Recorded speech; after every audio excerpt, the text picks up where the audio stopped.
Buenas tardes, amigos y amigas. Bienvenidos a un episodio más de Tardes de Café con Kika y Toná, Historias de Vida. El día de hoy quisimos titular este episodio como una audiencia, muchas heridas. ¿Por qué una audiencia, muchas heridas, Kika? Hello, chamacones. Bienvenidos a este segundo capítulo ya en video, en este nuevo formato. Empezando con esos temas complicados y más difíciles. Se llama audiencia, una audiencia con muchas heridas, porque es justo esta primera audiencia en la que yo puedo recuperar a mis hijos. Ajá. Después de venir de 3 veces que el juzgado le solicitó el que me los entregara. Uh-huh. Entonces no hubo manera de cómo yo poderlo recuperar antes. Entonces, en lo familiar, por medio de esa licenciada especialista en lo familiar, es la que interpone la denuncia y es la manera en cómo yo recupero a mis hijos. Okay. Pero en lo penal jamás los presento, o sea, fueron 3 veces y nunca los presento. Ok, recordemos que, bueno, esto viene a raíz de que él te pide llevarse a los niños para que pasen unos días con él y ya no te los devuelve. Sí, venimos de esa pesadilla, de ese inicio de esa pesadilla que yo lo llamaba, el que se quedara con ellos, el yo querer recuperarlos, las visitas en ese cuadrito de 2x2, la situación de lo que vivían mis hijos, allá inclusive detalles como por ejemplo que a mi hija en el tiempo que estuvo allá, yo le entrego esos 3 cambios de ropa, yo se los llevo a los 3 niños. Y a ella en específico la empieza a vestir con ropa de niño. Sí. O sea, ropa interior, shorts y playeras de niño. Ni siquiera era buscar la forma de cómo poderla vestir como niña, ni siquiera le interesaba porque traía un problema por ahí con la violencia de género. Con ¿no? el tema hacia la mujer, ¿no? Exactamente, todo tenía un porqué. Se ensañaba con el sexo femenino. Exactamente, o sea, desde ahí ya también aplicándolo a su hija, más allá de todos los demás. Viene esa situación de que a mi papá le da el infarto, el querer mis hijos venir a visitarlos. Uno de los detalles era de que cada que salía uno de los niños, ya ves si recuerdas, fue de uno en uno. Sí. En algún momento la primera que sale es mi hija y a los otros 2, o sea, los sigue dañando psicológicamente porque le dice, se despidieron de su hermana no va a regresar. Y se despidieron de ella, entonces eso lo hacía cada que uno de los niños se iba. Obviamente en excepción de Ángel, porque pues Ángel ya lo tenía muy manipulado, uh-huh, al del medio. Entonces con él no tenía problema. Pero todas estas circunstancias fueron las que sucedieron durante este primer episodio del que hablábamos en el episodio anterior. Y en en específico empezamos con cuando se presentan mis hijos a audiencia. Tú ya habías presentado la denuncia. Al momento de que él se queda con los niños, inmediatamente acudes al Ministerio Público para presentar la denuncia de que él se había quedado con ellos. Y es en este periodo, antes de que le dicen que él los tiene que presentar, ¿sí?, que tú empiezas a hacer estas visitas. Sí, que ibas a verlos, nos habías platicado que era en un espacio muy pequeño, uh-huh, que para poder entrar al domicilio había una primera reja. Sí, y tú para poder verlos, él quitaba llave, entraba, cerraba, abría la otra puerta, los dejaba salir a este cubículo y cerraba con llave. O sea, cerraba las 2. Hemos dicho muchas veces que estas personas ejercen violencia de muchos tipos y no tienen la más mínima conciencia del daño que están provocando a sus propios hijos. O sea, no dimensionan o no dimensionaba esta persona la violencia o el impacto que podría generar en sus hijos el tenerlos encerrados, el tener que verte de esta manera cuando ellos estaban acostumbrados a vivir contigo. ¿sí? Entonces esta dinámica de control, ¿sí? de condicionarte la forma de verlos. Nos habías dicho que había pedido él que le llevaras 3 cambios de ropa a cambio de que me dejara verlos. En esa ocasión fue cuando manipula a mi hermano el más grande. Ajá. Porque otro tema, cuando yo recibo esa primer llamada, mi hermano el más chico, el dueño del negocio, habla con él. Yo no sé qué tanto fue lo que le dijo, el terminar esa llamada, empieza a gritonear mi hermana, y ustedes dos, sepárense, no sé qué, hablando referente a la otra persona con la que este sujeto se hizo su historia de que lo estabas engañando. Sí, exactamente. Entonces también ahí hubo una manipulación previa por el caso de mi hermano el más chico, y luego ya después mi hermano el mayor es cuando va y se presenta, porque estos son típicos y son buenísimos para manipular a todo tu entorno, difamarte con tu misma familia y tu entorno cercano. Es difamarte, es acabar contigo, o sea, es todo lo que le representas lo tienen que acabar, es un odio, que para mí de entrada la palabra odio se me hace muy pesada, y era lo que yo siempre he comentado, digo, esta persona yo no la odio, el odio es una palabra que pesa mucho y que representa mucho para describir a una persona, y pues dicen por ahí que para odiar tienes que haber amado, y pues qué te digo, ¿no? Andábamos bien perdidos por ese lado.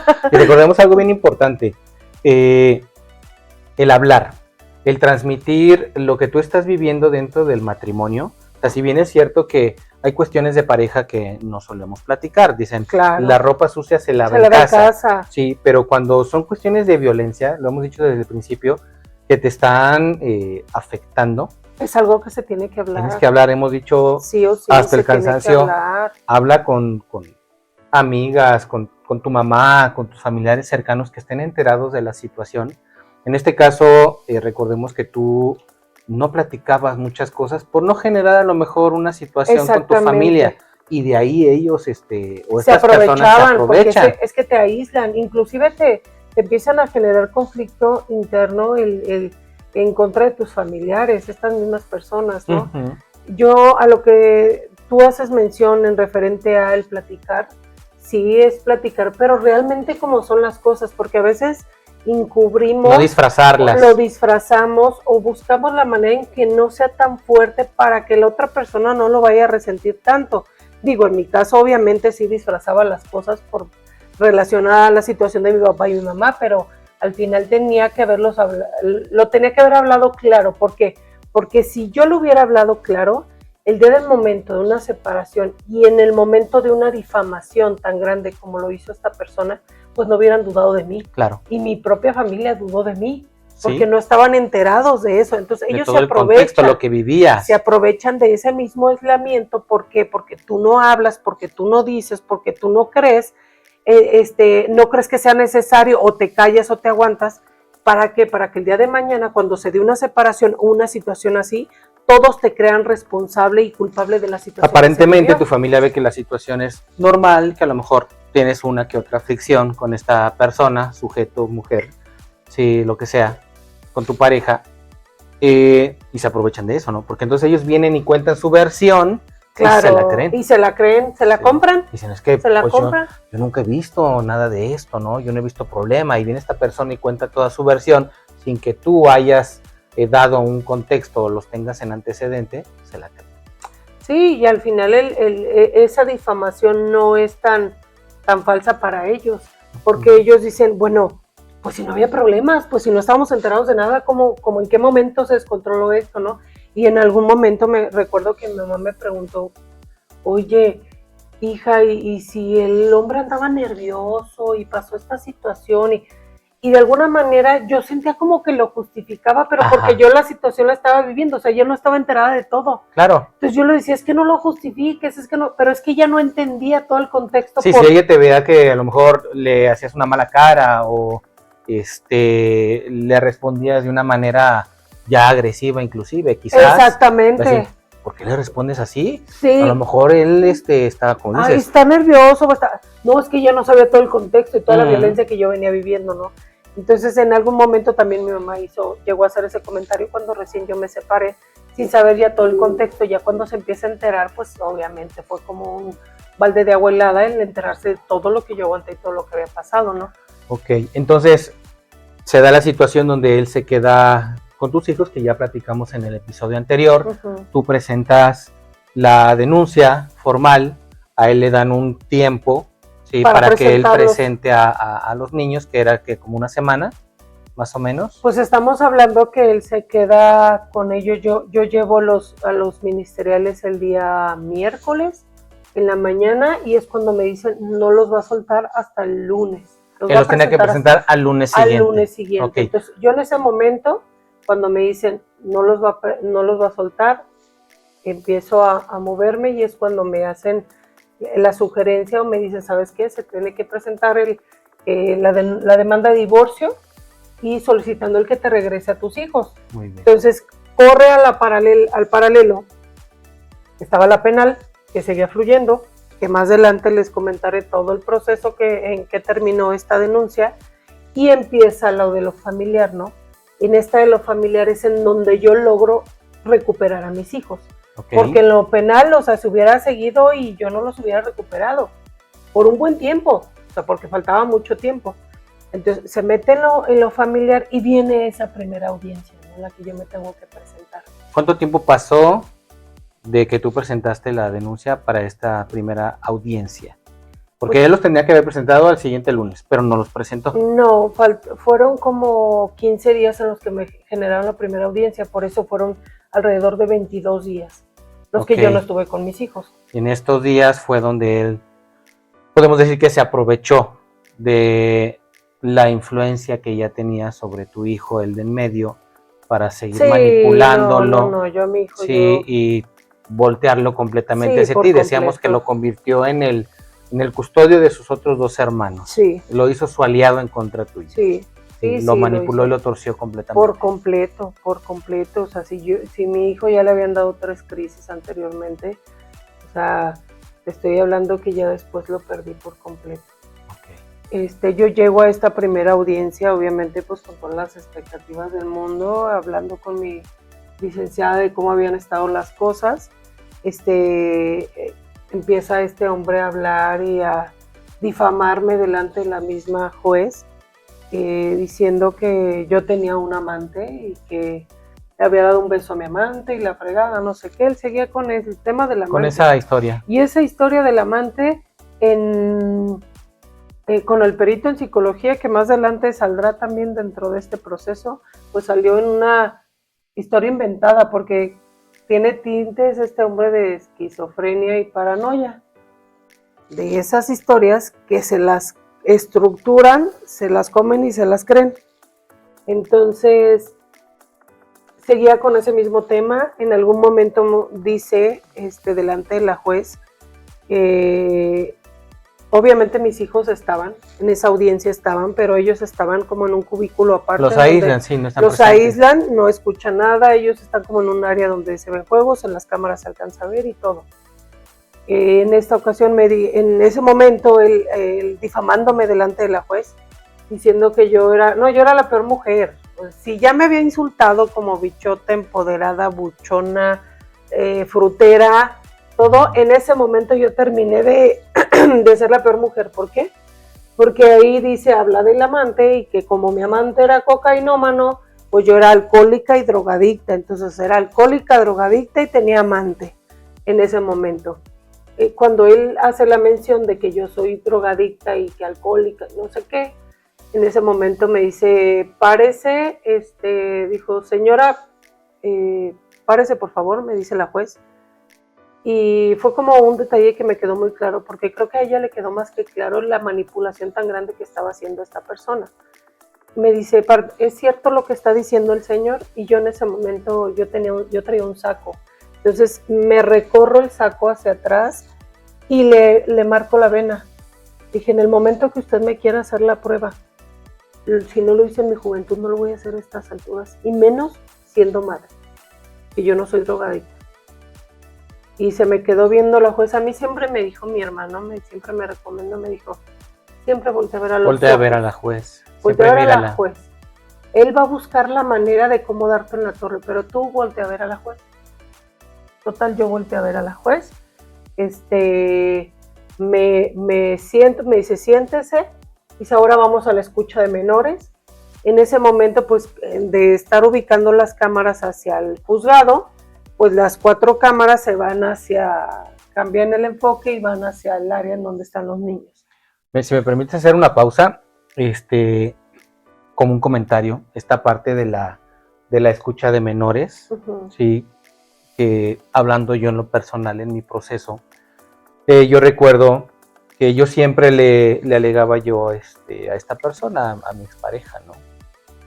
En la importancia de que llegáramos a un acuerdo, de hablar y de resolver la problemática entre los dos. Yo le decía, yo no quiero ver a mis hijos en un juzgado, ¿sí? Ante un juez o un perito o lo que sea, y yo no quiero exponer a mis hijos a eso, ¿sí? O sea, creo que no dimensionan el impacto que puede tener, aunque aparentemente no lo haya. Sus mentes son frágiles, sus corazones, o sea, hay cosas que se quedan en el subconsciente. Y se les quedan. ¿Sí? ¿Por qué? Porque duran encerrados ahí 2-3 horas. Imagínate una audiencia. Sí. ¿Cuánto tarda? Y más una audiencia de este carácter, que era recuperar yo a mis hijos.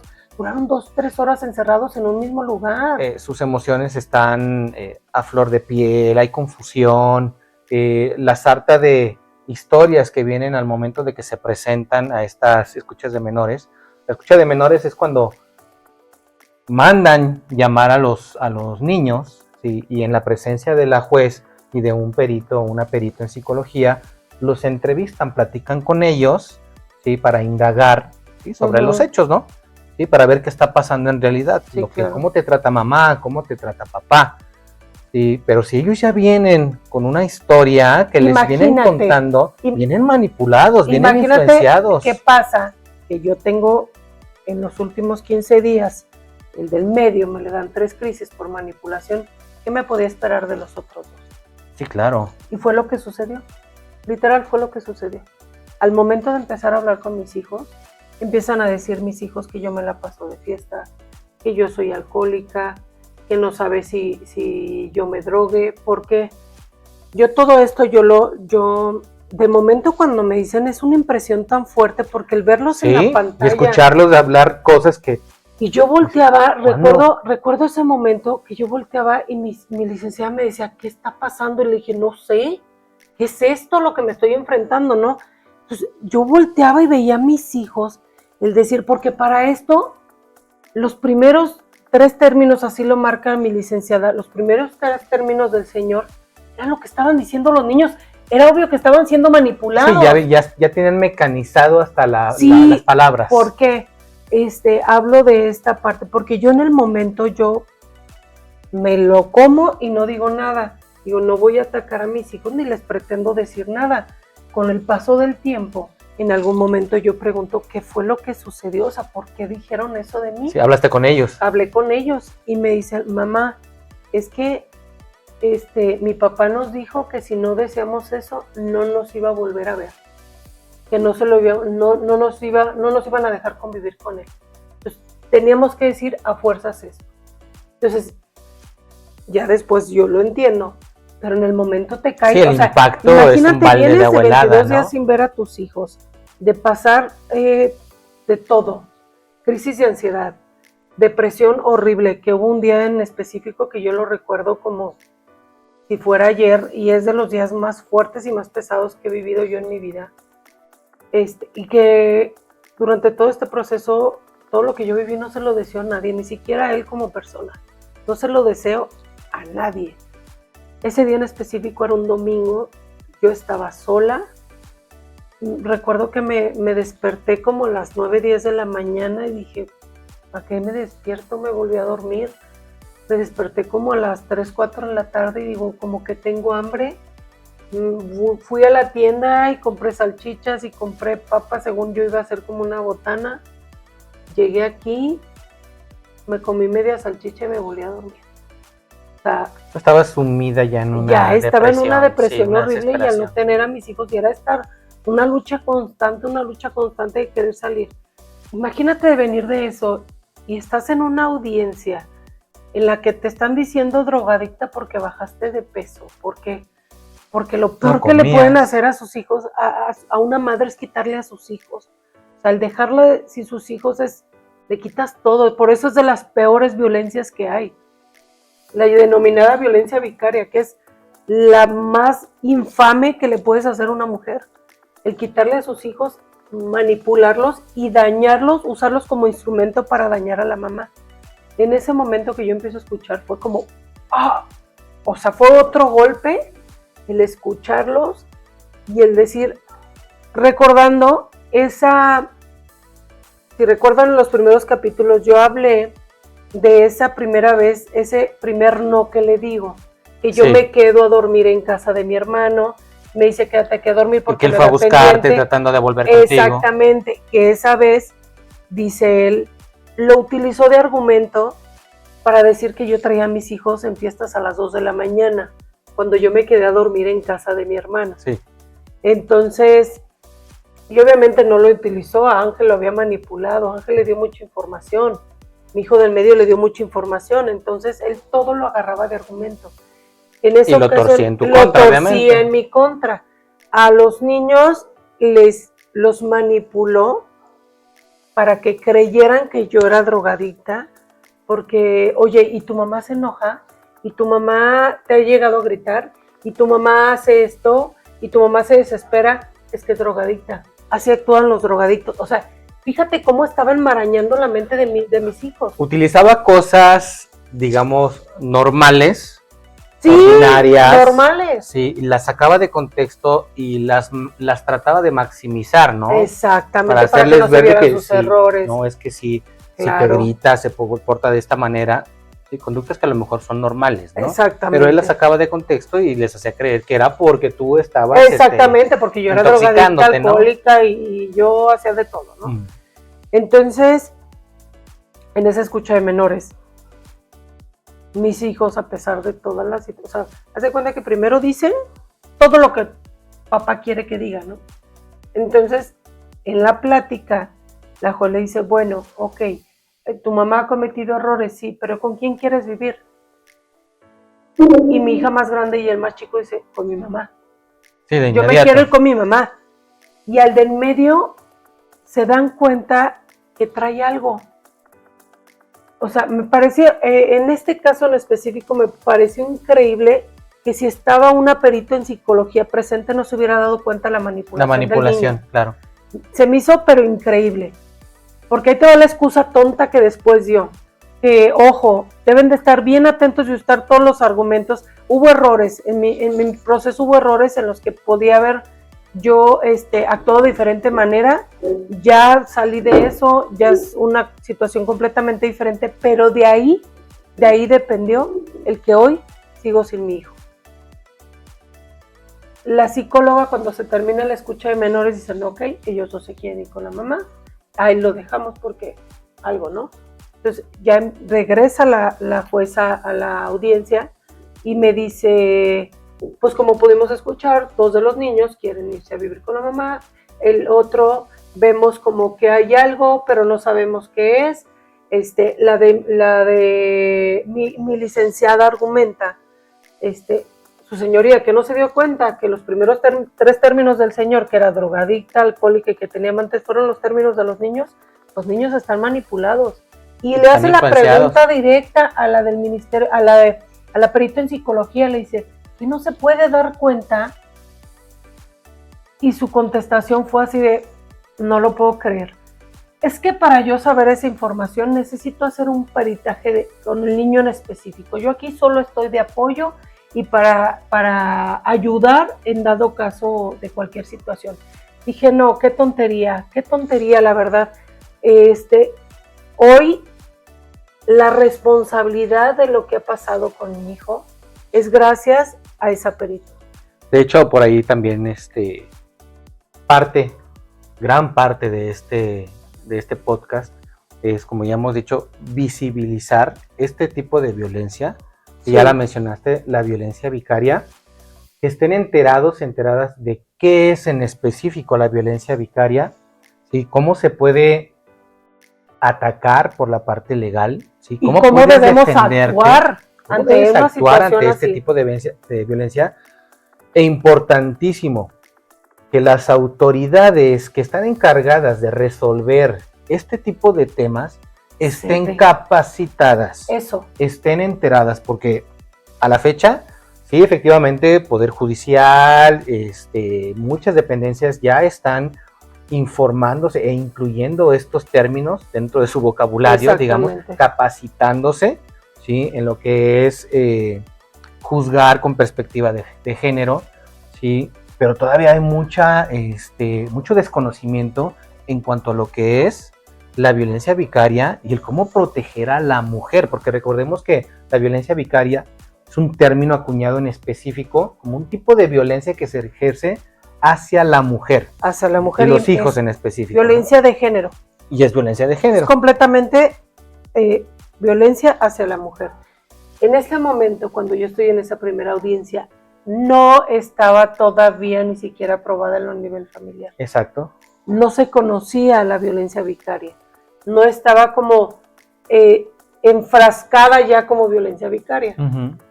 Había todas las violencias, pero no como violencia vicaria. Entonces yo no podía alegar es violencia vicaria, ¿no? Claro. Y en el momento desconocía. Yo también en el proceso empecé a empaparme del tema gracias a una compañerita que, mira, le mando un besote porque ese día que yo empecé a escribir, una ex compañera de la escuela, vino a mi casa y estuvo aquí platicando y estuvimos hablando de todo lo que era referente a violencia vicaria. Que ella misma lo había padecido. Ella misma lo había padecido también.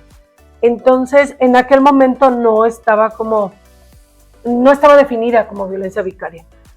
En ese momento deciden lo que nunca habían hecho y que me costó y me sigue costando el no tener a mi hijo, Derechos Humanos y Ministerio Público, el dejarle al niño.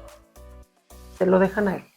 O sea, deciden regresarte a los dos niños que dijeron que querían irse contigo. Porque veían algo. Otro lo dejan. Porque veían algo.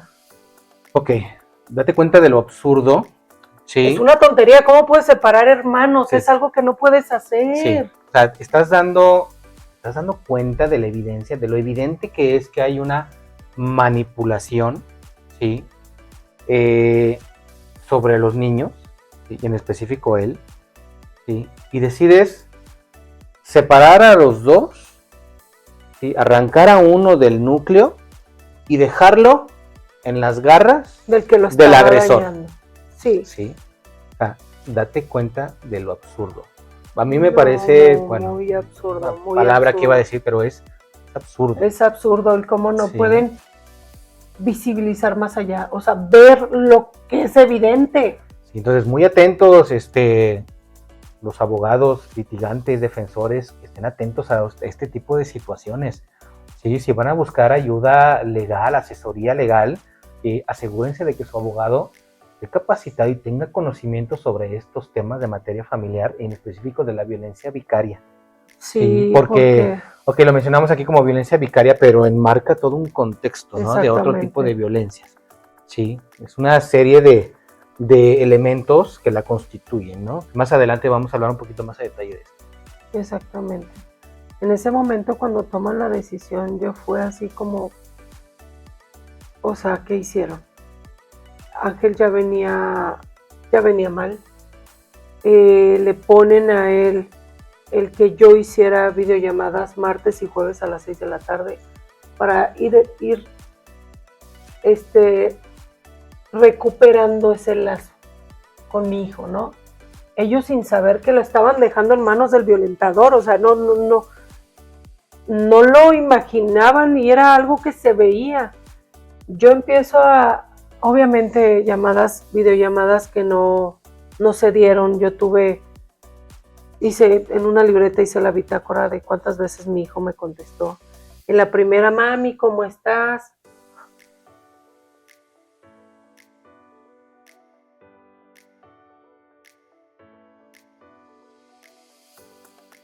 Estaba hablando yo con él.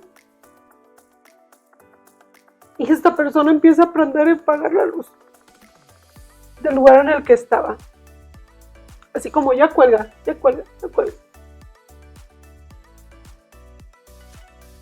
Videollamadas ya no existieron.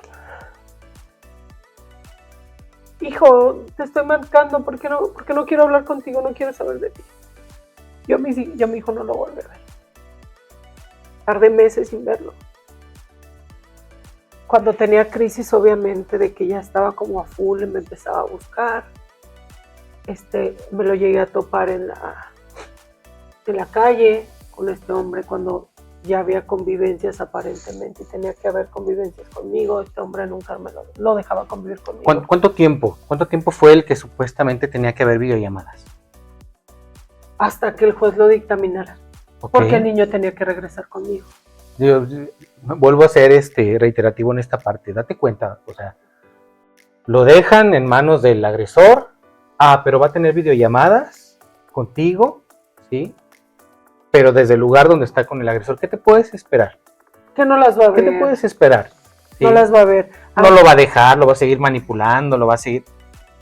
No le permitía. ¿En qué momento pasan de las videollamadas a que tú ya lo podías ver físicamente? Lo puedo ver. ¿Hubo otra audiencia? Me dictaminan llevar a los niños con una psicóloga buenísima, que ella en este proceso, más allá de las psicólogas que tuvieron que ver a mis hijos por parte del DIF, porque hay terapias de emergencia que les llaman, que son 12 sesiones, hubo 2 psicólogas que las vieron, una especialista buenísima y su nombre es Gwendolyn Ledesma, inclusive la pueden googlear. Ella tiene una asociación en cuestión de personas que solicitan peritaje aquí en el estado de Guanajuato.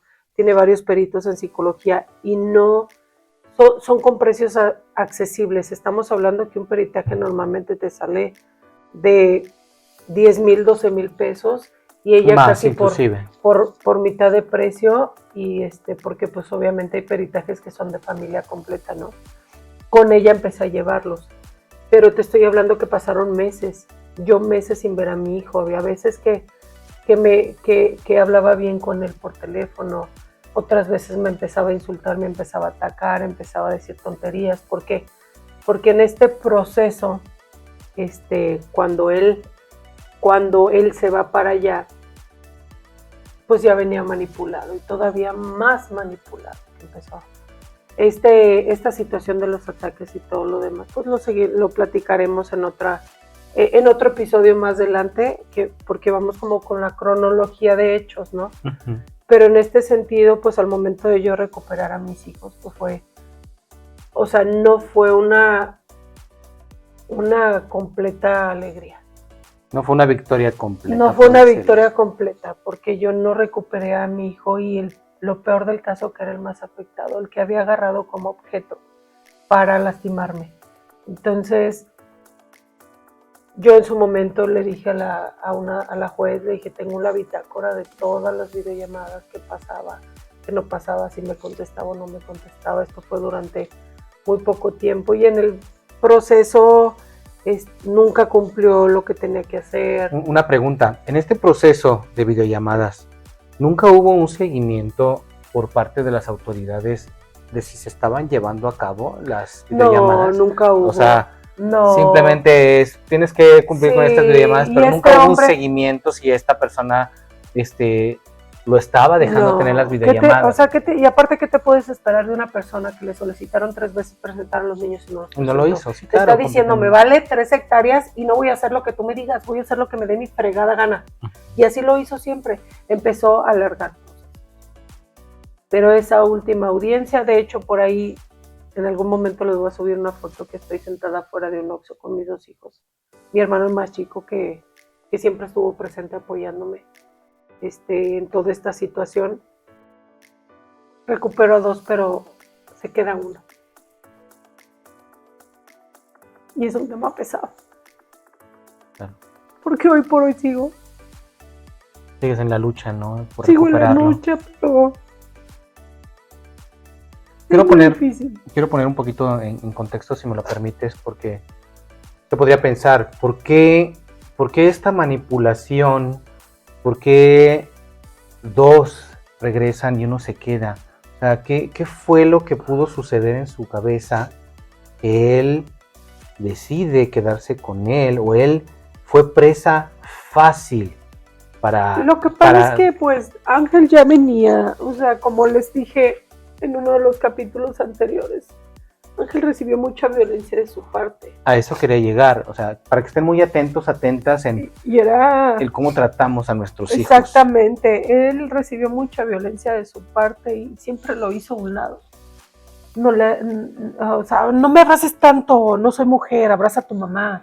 Recordemos que o sea, este sujeto tenía una supuesta homofobia, entonces cualquier contacto sí, de hombre con hombre lo veía mal, siendo sus propios hijos.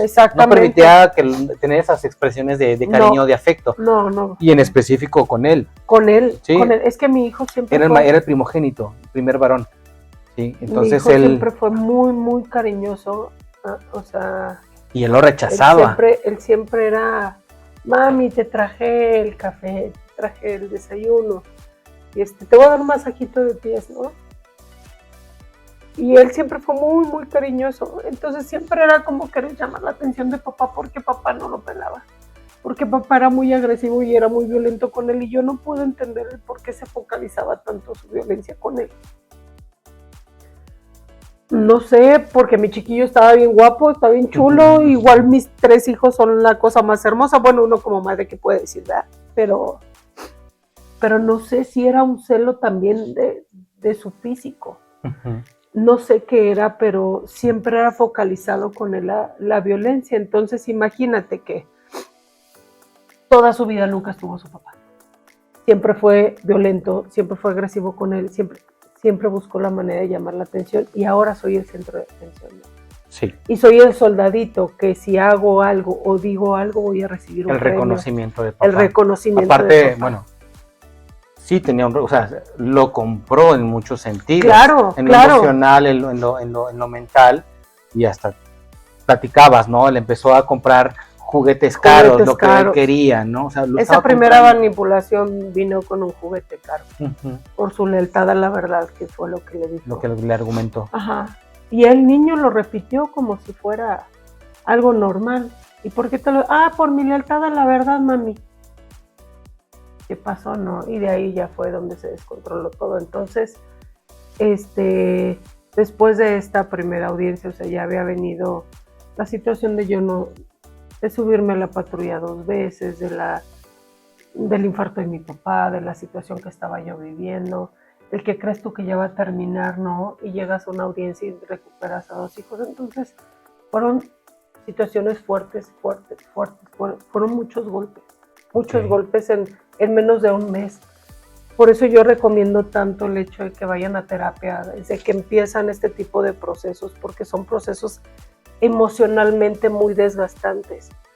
Y este tipo de personas te hacen los procesos eternos, te los hacen largos, te denuncian hasta porque pasó la mosca. Entonces, tienes que estar tú fuerte para que tus hijos te vean fuerte, para que tus hijos te vean bien.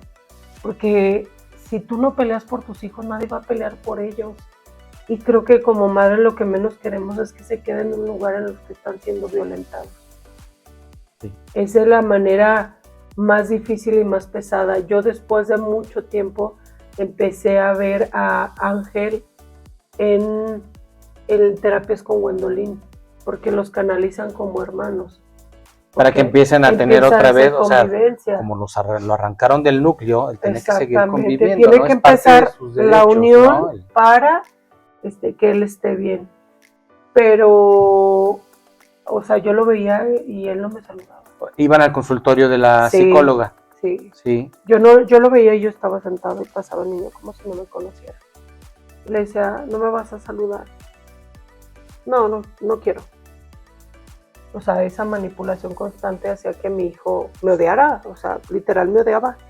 Y metiéndolo y sumergiéndolo en todas las denuncias y en todas lo que se llegaba a hablar en la audiencia, siempre haciéndolo partícipe cuando es lo que menos. Y el juez lo dijo, los niños no tienen por qué estar enterados de esta situación, no tienes por qué decirles absolutamente nada. A veces el coraje, a veces el despecho, lo lleva a uno a decir cosas de más. Hay que recordar que a los hijos jamás se les debe involucrar en estos procesos. El problema es entre la pareja. ¿Sí? Los hijos deben de estar completamente ajenos. Hay que cuidar como he dicho, su mente, su corazón, su espíritu, no corromperlo, no dañarlos, ¿sí? Y a veces una u otra parte por este mismo coraje, celo, despecho, lo que quieras, empieza ¿Sabes a qué? decirles todo.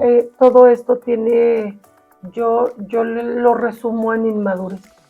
Son personas mentalmente inmaduras que no aceptan el hecho de que por sus errores tú ya no estás. Ajá. Y tratan de culparte de todo y difamarte y hacerte ver que tú estás mal. ¿Cuál era su peor difamación? Pues que yo era drogadicta. Desde un principio se le cae, porque en el momento en que yo le digo a la juez, hágame la prueba, en este momento, sin problema, hágame la prueba de lo que quiera. O sea, yo no consumía nada, ni alcohol. Uh-huh. Y para que me hiciera la prueba, en ese momento se le cae. Entonces es buscar argumentos para seguir difamando, porque ya esa difamación se le cayó. ¿Por qué? Porque en el estado de Guanajuato, a las personas, si tú logras demostrar que la persona con la que, o la madre de tus hijos es alcohólica y drogadicta, es muy probable que le puedan quitar a los niños. Obviamente tiene que haber mucho contexto. Para que a una madre le quiten a sus hijos tiene que pasar muchísimas cosas y tiene que ser casi la peor madre, que los tiene abandonados, no comen, no nada, no esto, ¿no? Pero él quería demostrarlo, quería hacerlo como que yo era la peor madre. Ay, porque él era buenísimo hombre. Él quería que yo lo mantuviera. Aparte de todo. No, es que él se quería quedar con los niños, que se quedaban con la custodia y que yo lo mantuviera, porque yo era alcohólica, drogadicta y tenía amantes. Entonces él se quería quedar con la custodia. O sea, imagínate, yo justo el día de ayer platicábamos con un conocido y le decía, qué pocos pantalones. O sea, yo me pongo a pensar, tú como ser humano, o sea, como hombre, que se supone que eres hombre. Bueno, para empezar, ahí está. Bueno, hay tema. Pero si se supone que eres hombre, no vas a ir a decirle a un juez, quiero que la señora me mantenga, porque yo me voy a quedar con... Oye, no manches, ¿qué no trabajas, Aragán? ¿Qué no tienes trabajo? No inventes. Aparte el tipo se quedó con todo, se construyó un negocio en el que era patrimonio familiar y se quedó con todo. Y de lo cual tú no le hiciste nada. En ese momento tú lo que querías era recuperar a tus imagínate hijos. Que a ti te quitan a tus hijos, ¿en qué momento piensas en el dinero? No te importa, dijo, no me interesa, quédatelo con todo, a mí dame a mis hijos. Y así lo hacen. ¿Por qué? Porque esta es una persona reincidente. Al final él ya lo había hecho con alguien más. Sí, ya tenía historia, ¿no? Él ya había tenido un divorcio anterior, una relación anterior. En el proceso, ¿no? Pues obviamente yo me entero porque hablo con su hijo, ¿no? Que más adelante ya platicaré en qué momento yo contacto al hijo para... Que ya era mayor. Dime que sí, su hijo ahorita debe tener que 21, 22 años. Su hijo ya era mayor. Entonces dime qué onda, o sea, ¿qué está pasando? Quiero hablar con tu mamá, o que me dé un oriente con quién me estoy enfrentando. ¿Qué pasó, no? Ajá. Que ya más adelante lo platicaré, pero era una persona que ya había dañado a alguien más, que ya había ocasionado esto, y era su modus operandi. Así actuó, exactamente igual, entonces te quedas tú, ¿qué onda? ¿Para dónde me hago? ¿Cómo actúo? ¿Cómo reacciono? Y en ese momento lo que menos quieres y en lo que más piensas es en tus hijos. Claro. Menos quieres conflicto, no te importa el dinero, pero quieres a tus hijos. Ahora, ¿qué pasa en estas visitas supervisadas con la psicóloga? ¿Cómo era el trato entre los hermanos? Ángel era muy violento, desde siempre. ¿En qué sentido? Es decir, la manera en cómo se llevaba con sus hermanos. Pero platicaban, hablaban, nos metían a los tres, sí, nos metían a los tres para ver qué onda. Y se veía la violencia. ¿Cuánto tiempo estuvieron acudiendo a estas, o por cuánto tiempo decidieron que tenían que ser estas visitas? Es que ese ya es tema para la siguiente. Ok. Sí, fue por un no muy largo tiempo, pero sí, estuvieron acudiendo. Pero te estoy hablando que pasaron meses para que la juez dictaminara que se tenía que hacer eso. En el proceso hasta la siguiente audiencia, y te estoy hablando que de una audiencia a otra pasan meses. Tenías que hacer videollamadas y yo no las hacía. O sea, durante este proceso o recibía. estas visitas, tú habías interpuesto la denuncia, ¿no? Por por el secuestro. ¿Sí? Sí, pues es que esa seguía la paralela, o sea, uno era caso, una situación era penal. ¿En y qué la otra es momento familiar. dictaron la sentencia o cómo se resolvió esta denuncia?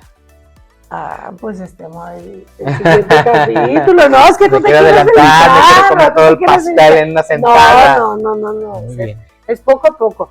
En relación a de esas videollamadas, pues sí fueron alrededor de meses, o sea, yo duré meses sin ver a mi hijo, Okay. sin escucharlo, y a veces cuando escuchaba sus llamadas era reclamos, era insultos, era el faltarme al respeto, el difamarme. Digo, yo sé que a lo mejor habrá palabras que no puedas decir. Quiero mencionarlo porque vuelvo a lo mismo, el grado de daño que pueden llegar a hacer este tipo de personas Ajá. a los hijos y cómo dañan la relación con el otro padre, Sí, madre. no, Sí, o sea, ¿qué cosas te decía? Lo que puedas decir, o sea, pues qué cosas puedo decir. Creo que lo menos fuerte era, eres una mierda de persona. fue lo menos fuerte. Lo que menos te fuerte, decía. sí. Sí, de ahí en más eran insultos de todos. Digo, nada más para dimensionar un poquito el daño que hacen estos sujetos, estas personas, hombres, mujeres, cómo envenenan, ¿sí?, la mente de sus propios hijos. No, es y que cómo, están en la torre, no, cómo no dañan la relación, ¿no? No ven más allá el daño que le están haciendo. Mira, desde un inicio vamos a retomar el tema del que comentaba una persona que nos encontramos el otro día que fuimos a comprar unas cosas. Decía, es que yo me separo y empieza con el niño a decirle cosas. Claro. ¡Ojo! Así empiezan.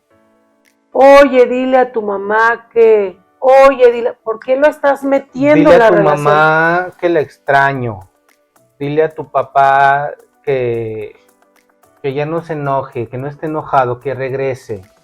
Es que, ¿sí?, ¿por qué meten a los niños? Dile a tu mamá desde que me ahí, conteste. Mira, empezamos con, ay, es que la quiero, ay, es que la amo. Y ya después empiezan a decir, empiezan a manipular para tu mamá es la del problema. Porque ¿cuántas veces te he dicho yo que quiero regresar y que quiero estar y tu mamá no quiere? Tu mamá es la que no quiere. Te empieza a voltear. Tu papá es el que no quiere. A ese niño te lo va a empezar a voltear. Sí, ya viste, yo te dije, y ve, lo está haciendo. ¿Qué estás esperando tú a que sucedan las cosas? O sea, ¿qué estás esperando que pase? Que el niño te empiece a insultar.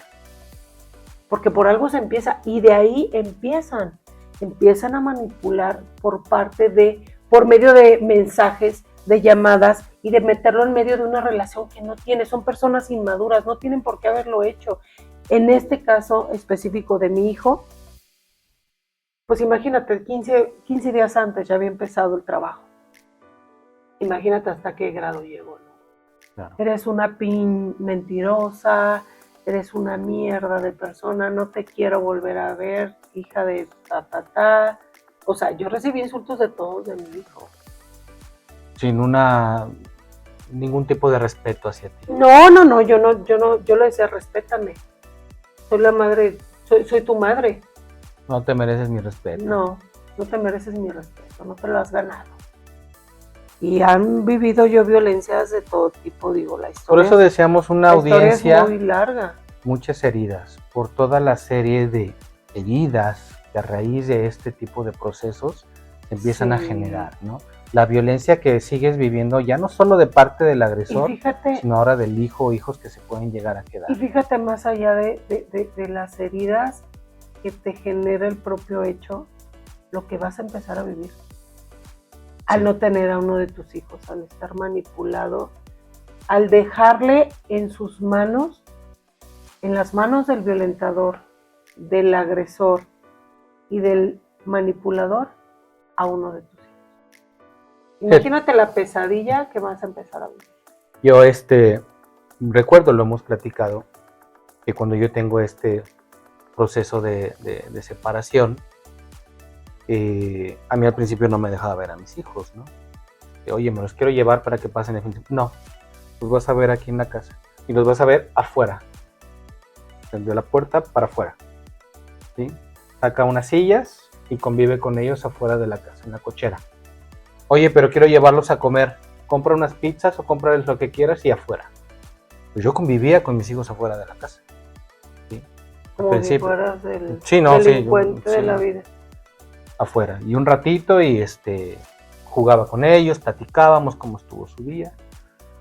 Yo les mandaba mensajes desde la mañana. Buenos días, mis niños, ¿cómo están? Que tengan un bonito día. En la tarde, ¿cómo va su día? ¿Cómo les fue en la escuela? Y me contestaban. De pronto les marcaba. ¿Sí? A veces me contestaban, a veces estaban ocupados. Pasaba yo en la noche a visitarlos. Hoy estoy trabajando, pero ya voy a mi casa. ¿Puedo pasar a verlos, a darles un abrazo? Sí, pa. Pues ya, pasaba yo, salía. Vamos a cenar, vamos a comprar pan, vamos a llevarlos unos tacos. ¿Sí? Llegaba fin de semana, esto ya después de tiempo, que ya me permitió que yo pudiera llevármelos, ¿no? Y pasaban el fin de semana conmigo. Viernes, sábado, domingo, los regresaba a casa. Fueron igual meses, no recuerdo cuánto tiempo fue, pero yo recuerdo mucho en específico una vez que voy de camino, voy para allá por ustedes un viernes, los voy a recoger. No vengas, me dicen. Okay. ¿Por qué no? Porque mi mamá quiere hablar con nosotros. Ok, me avisas cuando terminen de platicar con tu mamá. Ajá. Entonces pasa 1 hora, 2 horas, 3 horas, les mando mensaje. ¿Todo bien? Sí, ¿qué pasó? Pues es que iba a pasar por ustedes. Y me dijeron que iban a platicar con su mamá. ¿Ya platicaron? Ah, sí. ¿Y de qué quería hablar? Nada, de nosotros. Que dónde nos queríamos quedar. Que dónde estábamos más cómodos.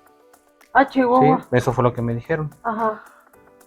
Un 16 de febrero de un 2021, ya no me acuerdo bien del año.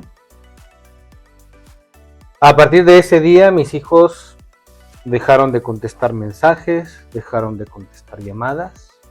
Fueron meses, y donde yo mandaba mensaje en la mañana, tarde, noche, recibía respuesta 2-3 días después. Bien. ¿Cómo están? Bien. ¿Cómo estuvo tu día?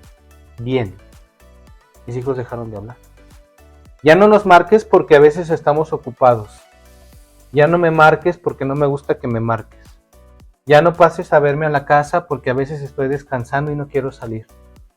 Pues imagínate lo que te digo. Las cosas que les empiezan a llenar la cabeza, ¿sí?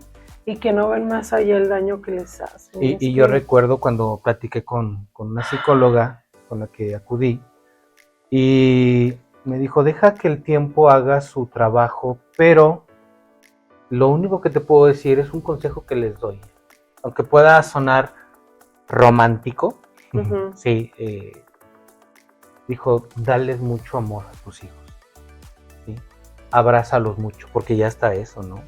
Yo trataba de abrazarlos y o sea, ya no querían que los abrazara.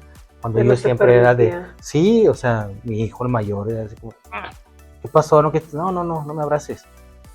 Sí. Entonces ella me dijo, son adolescentes, es parte del proceso también, pero también les están llenando la cabeza de ideas. Claro. Tú dedícate a darles amor.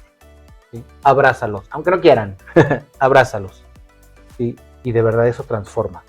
¿Sí? El contacto, la cercanía, el cómo les hablas, el cómo te portas con ellos, transforma. ¿Sí? Yo puedo decir que a la fecha, tú lo has visto, después de meses, ¿sí? De estar en esa dinámica de... Sí, no, bien, mal. Ajá. Sí, no, bien. Bueno, en mi caso, cuando termina mi proceso y se dicta la sentencia, se decide porque ellos pues ya eran adolescentes, ya eran un tanto más grandes, mayores, casi rayando la mayoría de edad.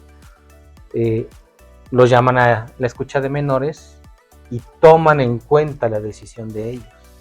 ¿Sí? Entonces te digo, yo venía de convivir con ellos los fines de semana, de que se quedaran conmigo. Y de pronto ellos le preguntan, ¿quieres ver a tu papá? Sí. ¿Te la llevas bien con tu papá? Sí. ¿Quieres quedarte con tu papá? No. ¿Ya no quieres ir los fines de semana? No. Entonces, ¿cómo? No entiendo. Entonces, ¿cuándo quieres ver a tu papá? Pues cuando nosotros le digamos. Sábados, domingos, pues domingo. ¿En qué horario? Pues como a la 1, de 1 a 7. Y eso quedó asentado. Entonces, si yo por error un día entre semana quería ir a verlos, ¿sí? Oye, ¿puedo pasar a verte? No, dice mi mamá que no, porque no es el horario que está estipulado. Sí, pero... Dios mío. ¿Sí? Sí. Digo, sí, pero también les recuerdo que ustedes mismos dijeron que pues yo podía ir a verlos cuando ustedes quisieran. ¿Sí? Entonces, yo marqué una pauta, digamos, ¿no? Ustedes saben que yo estoy aquí, saben dónde vivo, tienen mi número, me pueden marcar, me pueden mandar mensaje. En el momento que ustedes me digan, yo voy a ir y yo voy a estar ahí. ¿Sí? Y de esto tú ya fuiste testigo, sí, claro. ¿No? Como hasta después de meses. ¿Años?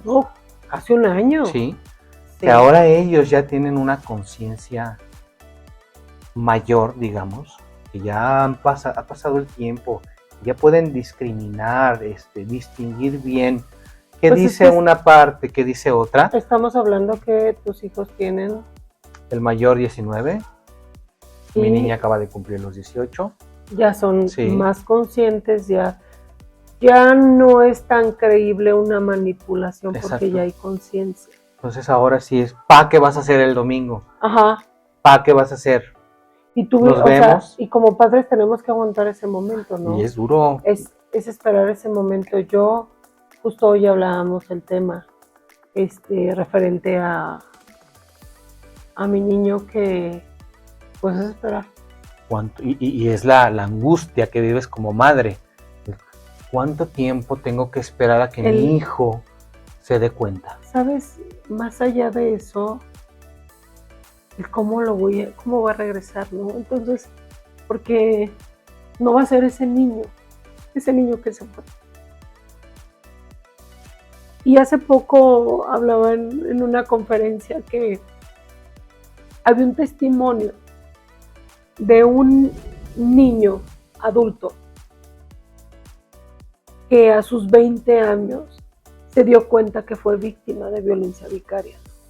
Pero hasta los 20. O sea, se dio cuenta de que él era el objeto de la manipulación para dañar a su mamá. Entonces, igual hace poco yo compartí por ahí de estado la situación también de una jovencita, de una ¿no? chica que tenía 18, 19 años alrededor, sí. Que fue cuando ella se da cuenta que fue objeto de violencia vicaria también. Sí. Fue el objeto para dañar a su mamá y ella platicaba que el problema no era ella, y ella había abierto los ojos, pero tenía una hermanita más chiquita que era la que le preocupaba, pero ella seguía con el papá. Y ahora la hermanita era la manipulada. Era la manipulada. Entonces, el solo creer, esperar, yo tengo la fe y siempre le he pedido mucho a Dios por mi hijo. Yo rezo mucho por él. Que las cosas en algún momento cambien.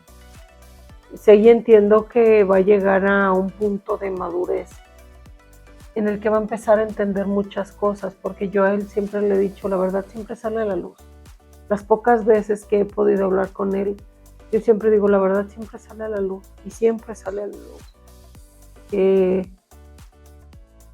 No insultes, porque en el proceso, pues, hablando en mi relación actual, me ha pedido perdón 3, 4 veces, has sido partícipe, o te has dado cuenta tú de las violencias y agresiones que ha tenido conmigo, el tiempo que tarda en volver a convivir conmigo, y el que llega, viene, está bien, y de un momento a otro todo se descontrola, ¿no? Sí se me hace mucho tiempo. El poder esperar, el esperar que todo esto cambie, ¿no? Y duele porque como una mala decisión de un juzgado le puede dar en la torre a una familia, a unos hermanos, porque más allá de extrañarlo yo como hijo, de mi hijo el más chico era su compañero de juegos, su mejor amigo, era con el que estaba todo el tiempo. Imagínate separar a unos hermanos así. Y en la otra persona no tener conciencia en el daño que les hizo, porque en el proceso que ya platicaré más, al más chico me lo dañó muchísimo. Sí, de hecho, él llegó a sufrir violencia física fuerte. Violencia ¿no? física Sí, fuerte por esta persona. Sí, fue el más afectado en cuestión de ese tipo de violencia. Y en específico con él, no sé, buscaba la manera y él lo peor que le puede hacer a una madre, que le pegan a sus hijos. Recuerden, por favor, antes de que vayan a tomar la decisión de comprometerse, hombre, asegúrense de que esta persona y que ustedes mismos estén sanos emocional, psicológicamente, Sí. de que estén listos para dar el paso de hacer una vida en común, una vida en familia. ¿Sí? Yo puedo decir el caso que un amigo, que a la fecha eterno soltero, ¿sí? Y una vez yo le pregunté, ¿por qué no te casas? ¿No te has casado? ¿Por qué no tienes hijos? Dijo, porque yo no tengo la capacidad, ni la paciencia, ni me siento con la madurez suficiente para traer al mundo a otro ser humano y criarlo. La conciencia que tuvo él. Pero fíjate qué conciencia. La madre, perdón, a una mujer. Sí, porque mi madurez o mi inmadurez no me va a permitir. Y es complicado porque ya hemos hablado de que generalmente las relaciones se van dando de manera natural. Sí. Conoces a un muchacho o una muchacha, te llenó el ojo, te enamoraste, ¿sí? Y de ahí se va dando la relación. Y pocas veces hay un planear, un tener la conciencia de con quién quiero estar, por qué quiero estar con esta persona. Y más allá, ¿conozco realmente a esta persona? ¿La conozco en todas sus facetas? Sí. ¿Sí? ¿Conozco a su familia? Ay, no, eso es principal. Con toda la familia. Sí. Y si no conoces el contexto, el núcleo, ¿sí?, familiar, ¿sí?, de este hombre, de esta mujer, te vas a enfrentar con situaciones muy complicadas. Sí. Es el tiempo de conocerse. Ese es justo ese tema que lo tocamos en uno de los audios. Los episodios anteriores, por favor. Que hablábamos que tenemos que estar atentos hasta el entorno familiar. ¿Qué educación tienen? ¿Qué moral? ¿Qué principios? ¿Cómo se relacionan entre ellos? ¿Respeta a sus papás o no respeta? ¿Cómo trata a su mamá? ¿Cómo trata a sus hermanas? Yo recuerdo a mi abuela y mi abuelo, en paz descanse.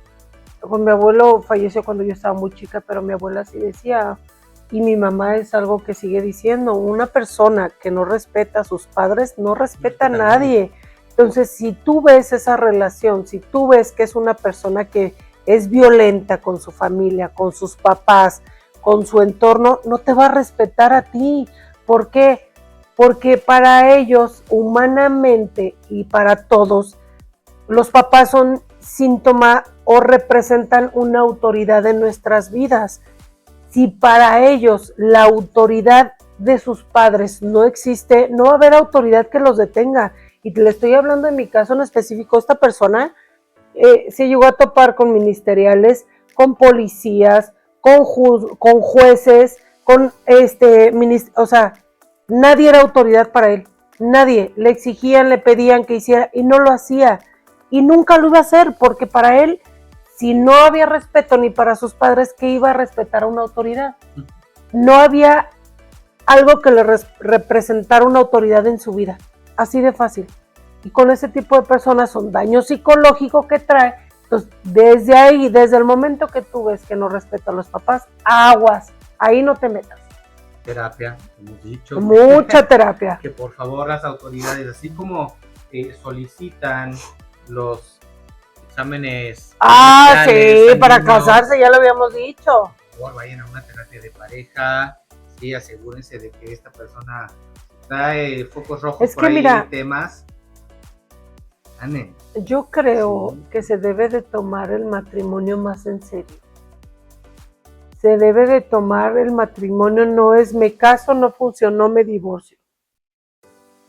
más allá de si te acoplas o no te acoplas, el verlo como una estructura de la sociedad, el verlo como es mi futuro, es lo que quiero, es, a lo mejor no quiero tener hijos, pero quiero vivir tranquila, quiero vivir en paz, o el quiero tener hijos, me caso porque quiero tener hijos, porque es una persona con la que yo quiero estar, ¿no? El verle el porqué del matrimonio y entenderlo, creo que te ayuda a tomar la decisión, porque lo que se ha vivido últimamente es con mayor facilidad se casan y a los 3, 4 meses, ay no, me cayó gordo, ay no, hizo esto y me divorcio. No se conocen. No se conocen. Entonces, ¿cómo puedes tomar una decisión tan importante como es el matrimonio para echarla a la basura en poco tiempo, ¿no? Entonces, pero si es una persona violenta, si estás analizando desde antes, pues obviamente ni siquiera te vas a casar, no vas a llegar a ese punto. Alguna vez yo comenté que me gustaba mucho seguir en redes y a un psicólogo tanatólogo, así que es muy, estudia muchos programas, y él comentaba muy atinadamente, ¿no? Antes de que decida formalizar una relación, dense un año. Un año para conocer a la persona. Porque en este año ¿sí? Va a pasar Reyes, Navidad, fiestas patrias, Halloween. Cumpleaños, sí. Y los cumpleaños de toda la familia, de él y de ella. ¿Sí? Y dense cuenta de cómo es su dinámica, cómo lo festejan o cómo no lo festejan, qué dicen, qué hacen, cómo se tratan. ¿Sí? Si tienen la oportunidad, vayan de viaje. Un viaje de fin de semana, unos cuantos días. ¿Sí? Porque vas a conocer a la persona en diferentes contextos, diferentes ambientes, y la vas a poder ver en toda su dimensión. Sí. El despertarse greñudo con la baba, el si ronca no ronca, o sea, la vas a conocer en todos los sentidos. Un viaje es lo mejor que puedes hacer. Así es. Para antes de tomar una decisión, porque muy fácilmente en el noviazgo, ¿qué pasa? O sea, vienes 2-3 horas, estás en la casa, vamos a cenar, vamos acá, vamos a platicar y ¿qué? Son las 10:30, 11, besos, bye, cada quien a su casa, ¿no? Entonces, no te das más allá de conocerlo 3-4 horas en un día. Entonces, chécate y cuida, te voy a decir, cuídalo, trabájalo, no. Entiéndelo durante un día completo. 24, 48 horas, 72 y así llévatelas. Y te vas a dar cuenta desde que se levanta cómo actúa, qué reacciones tiene, porque si al mesero, porque si a la señora del aseo, porque si en un viaje te das cuenta de todo, porque si a la familia, cómo se relaciona con los hermanos, con la mamá, o sea, ahí te das cuenta de sus bajas, sí, cuando está de mal humor, sí, cuando lo hicieron enojar, cómo reacciona contigo, se desquita contigo, sí, carga contigo, la carga contra otros, todo eso. Eres su lugar de paz, eres su refugio, o definitivamente tú eres el foco para desquitarse de su frustración y de su coraje. Fíjate, hemos hablado mucho también de la importancia de las conversaciones incómodas. Sí, buenísimas. El cuestionarse el uno al otro. Y por ahí una vez platicamos que hay una serie de juegos de cartas que andan circulando por ahí en redes que sí. Son preguntas de diferentes temas que tienen que ver con el conocimiento, ¿sí? De conocer a la persona, de conocer a su familia, qué piensa sobre el dinero, qué piensa sobre los hijos, qué piensa sobre X cosas, ¿no? Sí, entonces, de verdad son juegos que sirven para conocerte y forman parte de estas conversaciones incómodas porque hay preguntas incómodas. Sí. Hacen que escarbes, ¿no? Y que realmente reflexiones y te preguntes y des una respuesta sincera, que la persona te conozca realmente en toda tu dimensión lo que eres. ¿Sí? Exactamente. Puedas tomar una decisión consciente de lo que quieres. Y si la persona con la que estás, con la que te vas a comprometer, es realmente lo que tú quieres. Exactamente. ¿Sí? Más allá de idealizar, más allá de decir, me encanta, me gusta, mira cómo me trata. Sí, pero tienes que conocer la esencia de la persona. Dejando de lado el enamoramiento, que el enamoramiento ciega. Sí, claro, o sea, traes el hervidero de hormonas. Mariposas en el estómago y todo el rollo, pues como le haces, ¿no? ¿Qué pasa cuando pasa o cuando termina este proceso de enamoramiento? ¿Sí? Es ahí en donde viene todo. Sí, ¿no? realmente Lo que al empiezas a principio te darte gustaba. cuenta.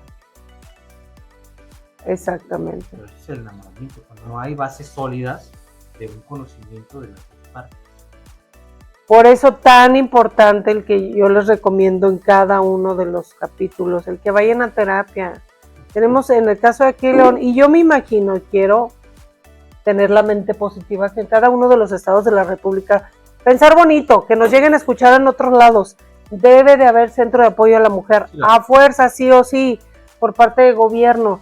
Las consultas son, creo que te hacen hasta estudio socioeconómico, como lo he mencionado, son muy económicas, hay terapia grupal, hay terapia individual, hay terapia para los niños, hay talleres para enseñarte o enseñarte oficios, o sea, hay muchas cosas que tenemos a la mano que el gobierno ofrece y yo les hago la recomendación en cada uno de los audios y ahora en video, el que se acerquen en dónde están cada uno de estos centros. Recuerden, está uno en la calle Egipto, está otro en la Casa de Apoyo a la Mujer, está el de la calle Olímpica, esquina calle Tula, está el centro o espacios seguros que lo pueden googlear y le despliegan los centros de apoyo en los que están abiertos 24/7, 24/7 en los que pueden llegar a ser auxiliadas, ¿no?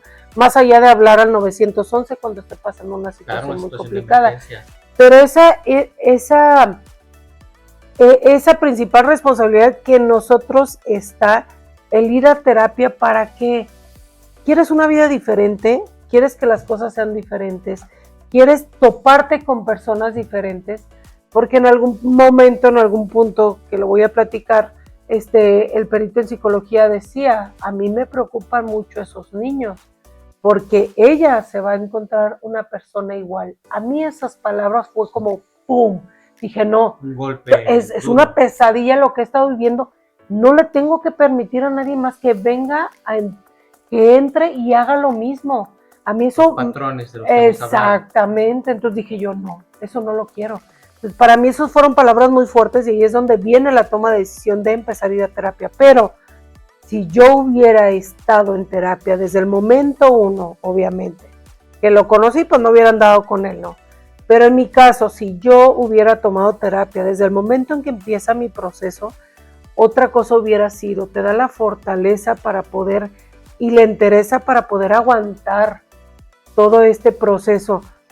Si tomas terapia, obviamente antes, pues ya ni te digo, ni te vas a topar con ese tipo de personas y no les vas a dar entrada. Entonces, si tienen las armas para poder hacerlo, ¿por qué no hacerlo? ¿Por qué esperarse a el llorar y decir, ya pasé? Ay, no, es que me dio y me pegó. No, le estamos dando así como consejo las armas para evitar. Esto es visibilizar la violencia que se está viviendo y lograr que ojalá Dios quiera y nos dé la oportunidad que muchas o pocas de las personas que nos escuchen les deje la semillita y decir, sí, a mí me pasó eso, sí, yo viví eso, necesito salirme de ahí. Es el pan de cada día, por eso la importancia de lo que les decimos, ¿no? De abran los ojos, sean conscientes.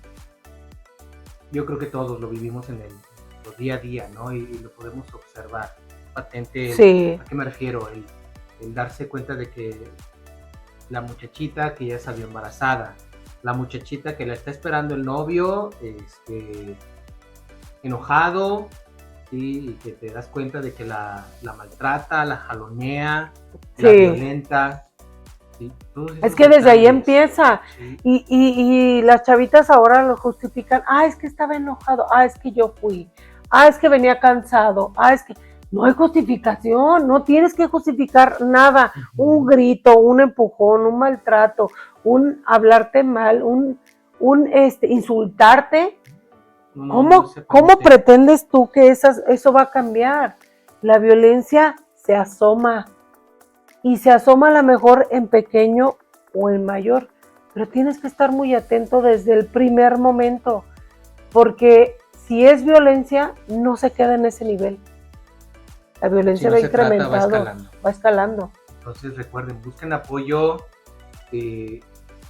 integral, holístico, ¿no? La palabra.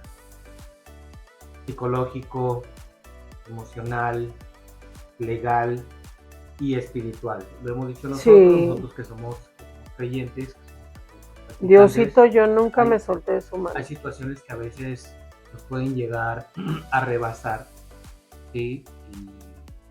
Y la parte espiritual también es importante. Sí. Entonces busquen apoyo por todos lados.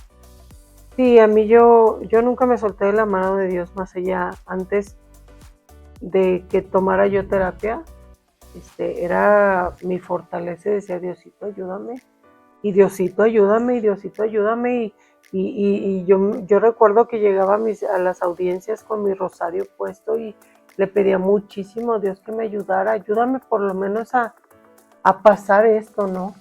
Porque es muy pesado el hecho de presentarte a una sala de audiencias, de entrada llegar al lugar, que son emociones encontradas, es un vacío horrible en el estómago, más allá de lo que pueda suceder adentro, ¿no? El escuchar a la persona que te ha dañado tanto y te sigue lastimando y te sigue difamando, o sea, es un juego de emociones muy fuerte.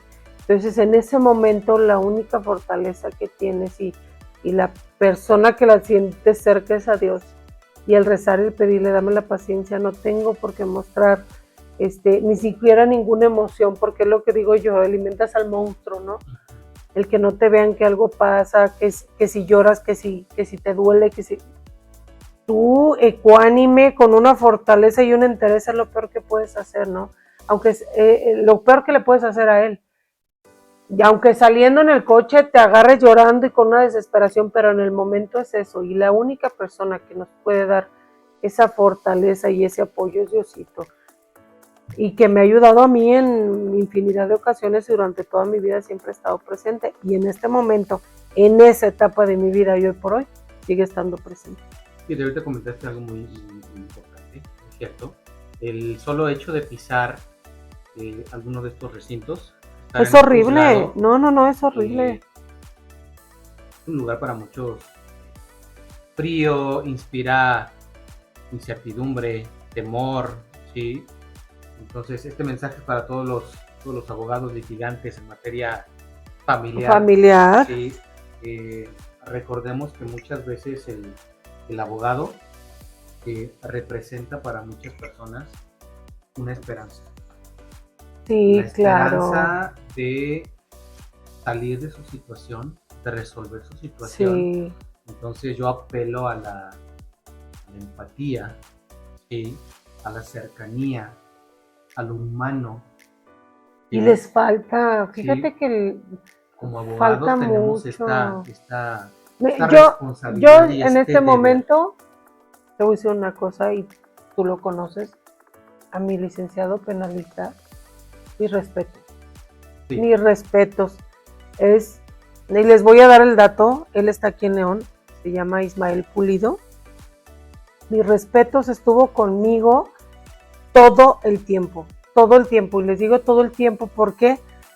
Porque es tema más adelante, recibí muchas denuncias de todas las denuncias, y él estuvo siempre conmigo, y hoy por hoy sigue estando conmigo porque no he dejado de luchar para poder recuperar a mi hijo, y él sigue estando conmigo.